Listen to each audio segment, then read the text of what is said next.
भारत के स्वतंत्रता संग्राम की कहानी में कई नाम हैं, लेकिन कुछ ऐसे हैं जिनकी गूंज आज भी सुनाई देती है।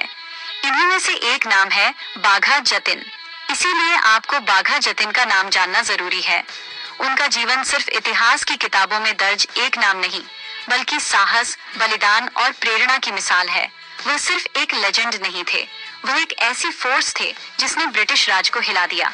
उनके विचारों और कार्यों ने उस समय के युवाओं में जोश भर दिया, जब डर और निराशा का माहौल था। चलो अब एक सच्चे रेवोल्यूशनरी की कहानी में उतरते हैं। बाघा जतिन की कहानी हमें बताती है कि किस तरह एक इंसान अपने साहस और संकल्प से इतिहास की धारा बदल सकता है। बंगाल में जतिंद्र नाथ मुखर्जी के रूप में जन्मे बाघा जतिन को एक गांव को बचाने के लिए एक असली टाइगर से लड़ने के बाद अपना फेमस निकनेम मिला।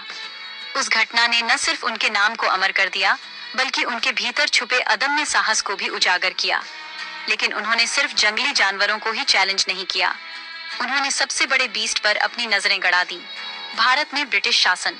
उनके लिए असली दुश्मन वह था जिसने देश को जंजीरों में जकड़ रखा था। जतिन सिर्फ मसल नहीं थे, वह एक मास्टरमाइंड थे। उनकी रणनीति और दूरदर्शिता ने उन्हें बाकी क्रांतिकारियों से अलग बना दिया। वह जानते थे कि आजादी सिर्फ हथियारों से नहीं, बल्कि एकजुटता और संगठन से भी मिलती है। उन्होंने युवा रेवोल्यूशनरीज को एकजुट किया, जैसे कि नीरेन और कई अन्य, जो उनके नेतृत्व में अपने सपनों को साकार करने के लिए तैयार थे।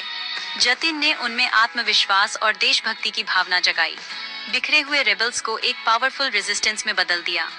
उन्होंने हर वर्ग, हर उम्र के लोगों को एक ही लक्ष्य के लिए जोड़ दिया, आजादी। उनके नेतृत्व में सीक्रेट ग्रुप्स ने बोल्ड एक्शंस की योजना बनाई।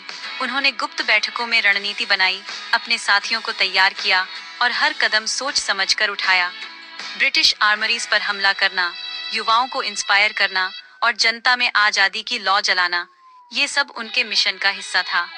जतिन ने दिखाया कि क्रांति सिर्फ बंदूक से नहीं, विचारों से भी लड़ी जाती है।